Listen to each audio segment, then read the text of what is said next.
Hello everyone, my name is Mansi Vinod. स्वागत करती हूँ करंट अफेयर के एपिसोड नंबर 678 में। आज की तारीख है 5 जून 2020। हमारे दो चैनल्स हैं, पिनाकल और फ्रंटियर आईएएस। अगर अभी तक आपने हमें सब्सक्राइब नहीं किया तो सब्सक्राइब जरूर कीजिए। साथ में हमारा बेल आइकन प्रेस करना ना भूलिएगा ताकि हमारे लेटेस्ट अपडेट्स आप तक पहुंचते रहें। हमारे करंट अफेयर के एंड में एक क्विज डिस्कस किया जाता है जिसके आंसर्स आप कमेंट सेक्शन में लिखकर बता सकते हैं।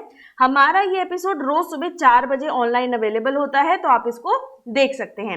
चलिए शुरुआत करते हैं प्रीवियस क्विज के साथ। पहला प्रश्न जो आपसे यहाँ पे पूछा गया था, हिंदी पत्रकारिता दिवस कब मनाया जाता है? तो इसका सही आंसर है 30 मई। दूसरा प्रश्न जो आपसे पूछा गया था, किस देश ने डायनासोर की खोज में अपना योगदान का जश्न मनाते हुए सिक्कों की एक नई श्रृंखला जारी की है? तो इसका सही आंसर है यूनाइटेड किंगडम। चलिए बात करते हैं आज के पहले प्रश्न की। विश्व पर्यावरण दिवस 2020 की थीम क्या है, ये आपको यहाँ पर बताना है। तो इसका सही आंसर है ए, बायोडायवर्सिटी।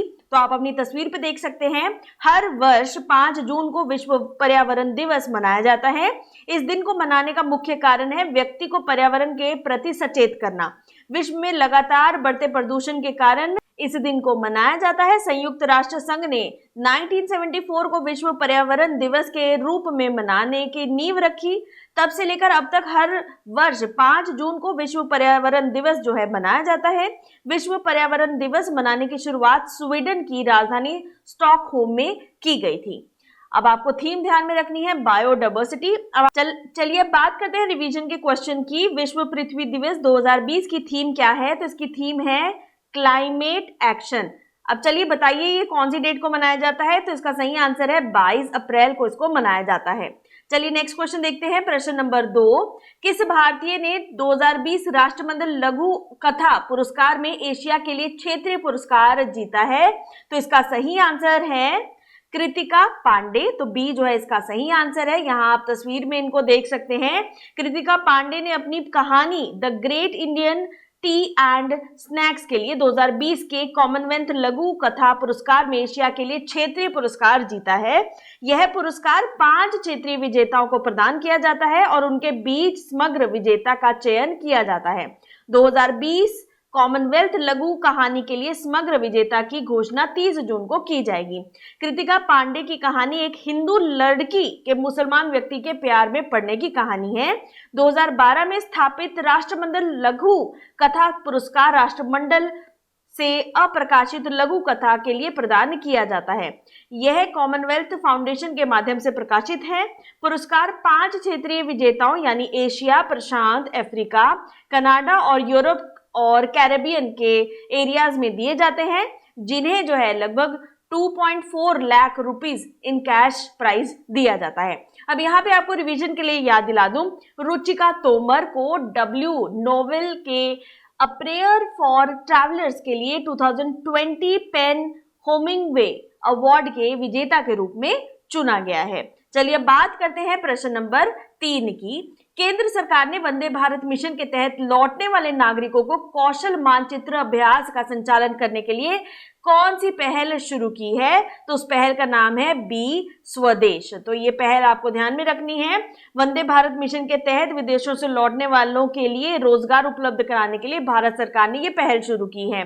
सरकार ने स्वदेश का मतलब है, देखिए, skilled workers arrival database for employment support initiative launch किया है। इसके जरिए भारत लौटने वाले नागरिकों की स्किल मैपिंग की जाएगी। स्वदेश कौशल विकास और उद्यमिता मंत्रालय यानी MSDE, नागरिक उड्डयन मंत्रालय और विदेश मंत्रालय की संयुक्त पहल है। इसका मकसद क्वालिफाइड नागरिकों का उनका स्किल के बेसिस पर और उनके अनुभव के बेसिस पर डेटाबेस तैयार करना है। इससे भारतीय और विदेशी कंपनियां की मांग की पूर्ति भी हो सकेगी। देश लौट रहे नागरिकों को ऑनलाइन स्वदेश स्किल कार्ड भरना होगा। राज्य सरकारों, उद्योग संघों और नियोक्ताओं सहित प्रमुख हितधारकों के साथ चर्चा के माध्यम से देश लौट रहे नागरिकों को उपयुक्त रोजगार अवसर प्रदान करने के लिए यह कार्ड एक रजिस्टर्ड फ्रेमवर्क के तहत काम करने में मदद करेगा। चलिए बात करते हैं अगले प्रश्न की, प्रश्न नंबर 4। सीआईआई के नए अध्यक्ष के रूप में किसे नियुक्त किया गया है? तो इसका सही आंसर है बी, उदय कोटक। उदय कोटक को नियुक्त किया गया है। यहां पर आप देख सकते हैं कोटक महिंद्रा बैंक के मौजूदा सीईओ उदय कोटक को 2020-21 के लिए उद्योग संगठन भारतीय उद्योग परिसंघ यानी कॉन्फेडरेशन ऑफ इंडियन इंडस्ट्री का अध्यक्ष नियुक्त किया गया है। उनसे पहले किर्लोस्कर सिस्टम लिमिटेड के मैनेजिंग डायरेक्टर विक्रम किर्लोस्कर इस पद पर नियुक्त थे। बजाज फिनसर्व लिमिटेड के चेयरमैन और प्रबंध निदेशक संजीव बजाज सीआईआई के उपाध्यक्ष चुने गए हैं। कोटक को 2 दशकों से सीआईआई से जुड़े हैं और उद्योग मंडल को अपनी सेवाएं दे रहे हैं। सीआईआई के एक गैर सरकारी लाभ रहित उद्योग आधारित उद्योग प्रबंधित संगठन है। यह नीतिगत मुद्दों पर सरकार के साथ काम करता है और इसकी स्थापना जो है 1895 में की गई थी। चलिए बात करते हैं अगले प्रश्न की। प्रश्न नंबर 5, निम्नलिखित में से किस बंदरगाह ट्रस्ट का नाम बदलकर श्याम प्रसाद मुखर्जी ट्रस्ट रखा गया है? तो इसका सही आंसर है कलकत्ता पोर्ट ट्रस्ट। तो डी जो है इसका सही आंसर है। यहाँ पे आप तस्वीर में देख सकते हैं कलकत्ता पोर्ट ट्रस्ट का नाम बदलकर श्याम प्रसाद मुखर्जी ट्रस्ट रखने का फैसला केंद्रीय कैबिनेट ने मंजूरी दी है। प्रधानमंत्री नरेंद्र मोदी ने 12 जनवरी को डॉक्टर श्याम प्रसाद मुखर्जी के नाम पर कलकत्ता पोर्ट ट्रस्ट का नाम रखने की घोषणा की थी। उन्होंने कलकत्ता पोर्ट ट्रस्ट की 150वीं वर्षगांठ समारोह के अवसर पर यह घोषणा की। कलकत्ता बंदरगाह देश का पहला बंदरगाह है। 1870 के अधिनियम 5 के अनुसार कलकत्ता बंदरगाह के सुधार के लिए आयुक्तों की नियुक्ति पर 17 अक्टूबर 1870 को इसे एक ट्रस्ट द्वारा संचालित किया गया था। अब यहाँ पे आपको रिवीजन के लिए याद दिला दूं, 2017 में कांडला बंदरगाह का नाम बदलकर दीनदयाल बंदरगाह कर दिया गया। उसके बाद वर्ष 2011 में तूतीकोरन पोर्ट ट्रस्ट का नाम बदलकर वीओ चिदम्बरम पोर्ट रख दिया गया है। चलिए बात करते हैं प्रश्न अगले यहाँ पर वेस्ट बंगाल की लोकेशन की। Sundarban wild life sanctuary UNESCO world heritage site में यहाँ पे शामिल है। ओके, कैपिटल है यहाँ की कलकत्ता, गवर्नर है जगदीप धनखड़, चीफ मिनिस्टर है ममता बनर्जी। तो ये आपको ध्यान में रखना है। अम्फन अभी हाल ही में आया तो वो भी चीज जो है ध्यान में जरूर रखिएगा। साइक्लोन वगैरह इस तरह की चीजें जो है एग्जाम में अब इंपॉर्टेंट हो जाएंगी। अगले प्रश्न की यहाँ पर बात करते हैं। विदेश मंत्रालय के पूर्व प्रवक्ता रवीश कुमार को भारत सरकार ने किस देश में राजदूत नियुक्त किया है? तो इसका सही आंसर है सी, फिनलैंड में इनको नियुक्त किया गया है। रवीश कुमार को भारत सरकार ने फिनलैंड के देश में राजदूत की नियुक्ति दी है। वर्तमान में वे विदेश में मंत्रालय में संयुक्त सचिव के पद पर कार्यरत हैं। विदेश मंत्रालय के वे सबसे युवा प्रवक्ता हैं। विदेश मंत्रालय में पद स्थापित होने से पहले वे जर्मनी में कार्यरत थे। फिनलैंड की प्रधानमंत्री सना मरीन दुनिया में सबसे कम उम्र की पीएम है। तो ये बात आप यहाँ पर ध्यान में रखिएगा। अब आपको यहाँ पे रिवीजन के लिए याद दिला दूं, अनुराग श्रीवास्तव को विदेश मंत्रालय का नया प्रवक्ता बनाया गया है। उन्होंने सोमवार को रवीश कुमार की जगह ली है। अब यहाँ पे एक बार लोकेशन पे भी नजर डाल लेते हैं। यूरोप के मैप पे देख सकते हैं फिनलैंड, कैपिटल यहाँ की हेलसिंकी, करेंसी है यहाँ की यूरो, ध्यान में रखिएगा। अब एक और इंपॉर्टेंट पॉइंट यहाँ पे आता है गल्फ ऑफ बोथनिया। ठीक है, तो ये लोकेशन जो है बहुत इंपॉर्टेंट हो जाती है। साथ में है बाल्टिक सी। ओके, बाल्टिक नेशंस यहाँ पे नियर बाय हैं, ये चीजें ध्यान में रखिएगा। और नॉर्वेजियन सी, ठीक है, इंपॉर्टेंट है, ध्यान में रखिएगा। नेक्स्ट क्वेश्चन पर आते हैं, प्रश्न नंबर 7। चक्रवात निसर्ग ने हाल ही में किस राज्य में जो है लैंडफॉल किया है, यानी भूस्खलन आपको बताना है। तो इसका सही आंसर है ए, महाराष्ट्र।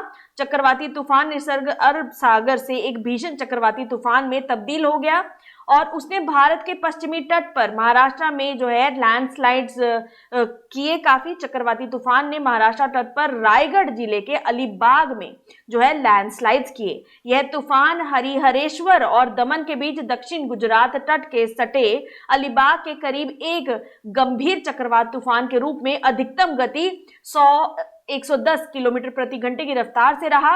मुंबई काफी हद तक इससे अप्रभावित रहा। शुरुआत में अलीबाग में 16 किलोमीटर दूर होने की से उम्मीद थी, जो वास्तव में तटीय शहर से 75 किलोमीटर की दूरी पर रहा। मुंबई में इस तरह का 1891 में एक गंभीर चक्रवात आया था।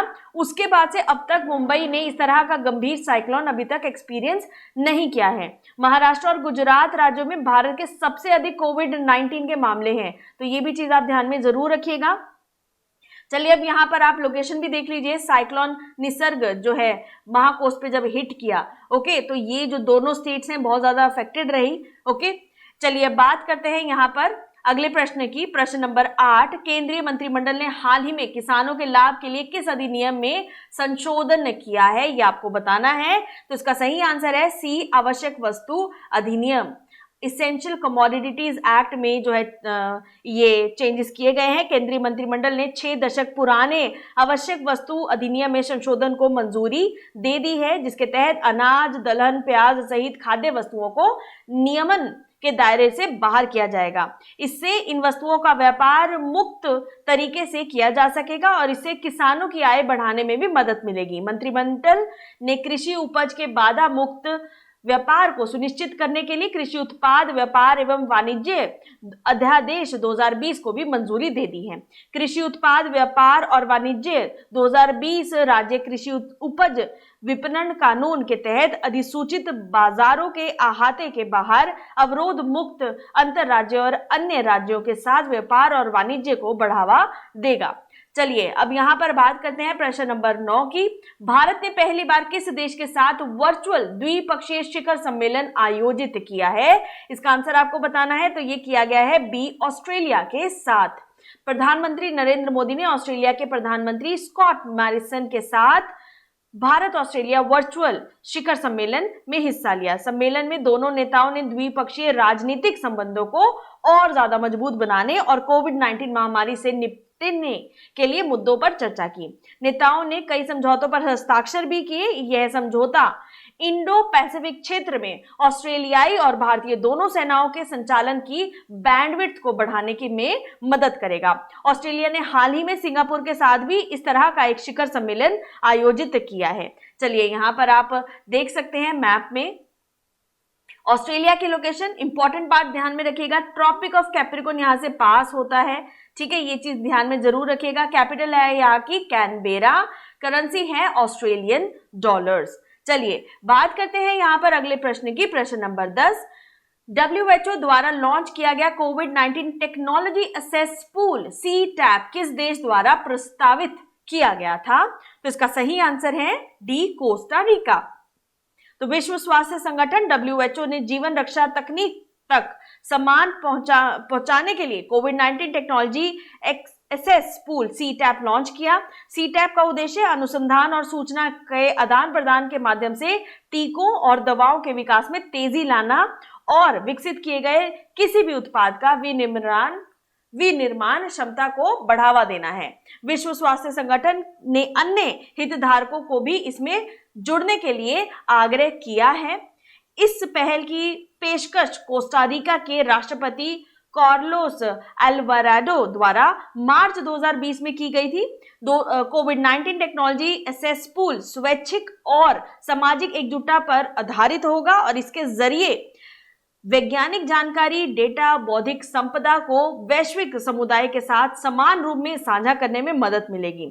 यूनाइटेड नेशन द्वारा समर्थित इस पहल का उद्देश्य निम्न और मध्यम आय वाले देशों में जीवन रक्षक दवाइयों को सुलभता और सुनिश्चित कराना है।